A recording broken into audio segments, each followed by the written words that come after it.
Сайн мэдээ.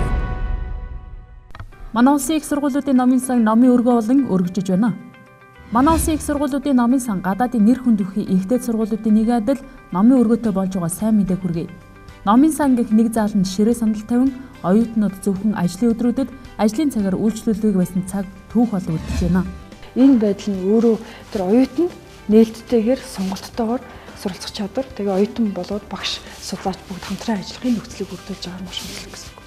Хамгийн ихний жишээ анагаахын шинжлэх ухааны үндэсний их сургуулийн харьяа 5 сургуулийн багш оюутнууд 7 давхар номын өргөөтэй болсон сайн мэдээ юм. Анагаахын салбарын багш оюутнуудыг баярлуулсан уг номын өргөөг нийт 3.2 тэрбум төгрөгөөр 1 жилийн хугацаанд барьж гүйцэтгэжээ. Судалгаа шинжилгээний тал ч юм уу эсвэл мэргэжлийн чиглэлээрээ бас олон мэдээлэл авах боломжтой болсон. Тэгээ бүх сургуулийн оюутнуудад энд одоо сурч мэдэх тэр боловсрох нөхцөлийг нь бүрэн хангаж өгж байгаа. Анагаахын номнууд жоохон үнэтэй байдаг талтай. Тэр асуудал шийдэгдсэн гэж болно.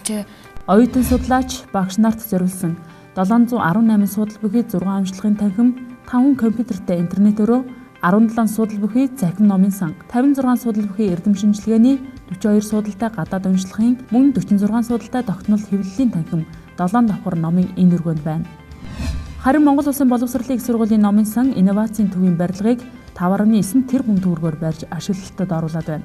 8 давхар уг барилга нь сүүлийн үеийн томног төхөөрөмжөөр тоноглогдсон орчин үеийн өндөр технологийн төв болж байгаамаа.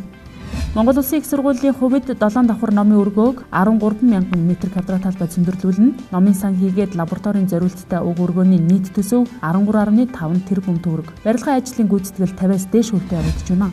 Тэгэхээр тэр оюутнуудын хувьд бол багаар ажиллах, нэг төсөл дээр хамтарч ажиллаад тэрнийхээ дагуу боттой үр бүтээлээ гаргах, тэр оюутнуудын одоо сайн туршлага, санаа бодлоо хуваалцаж байгаа тэр процесс чи өөрөө цаашлаа стартап компаниуд бий болох, инновацийг бүтээх, өөрөөсөн мэдлэг ур чадвараа юунд хэрэгтэйг тодорхойлох энэ процесс үйл явц нь өөрөө санаатай санамсаргүй те бүх цаг үйл бодтой урсгал болж ингэж тасралтгүй өөрийнх нь амьдралыг хэмнэл болж явах хэрэгтэй гэдэг нь өөр үндсэн юм сур чадвар болгоно гэсэн. Шинэ номын өргөөтэй болсноор багш оюутан судлаачдын сургалт эрдэм шинжилгээ судалгааны чанарыг шинэ түвшинд гаргаж хамтын ажиллагаа хамтарсан судалгааны үр дүн сайжирна гэж боловсролын салбарынхаа үзэж байна. Их сургуулиуд хуучин муу номын сангаа олон давхар номын өргөөгөөр сольж байгаа сайн мэдээг үзүүллээ.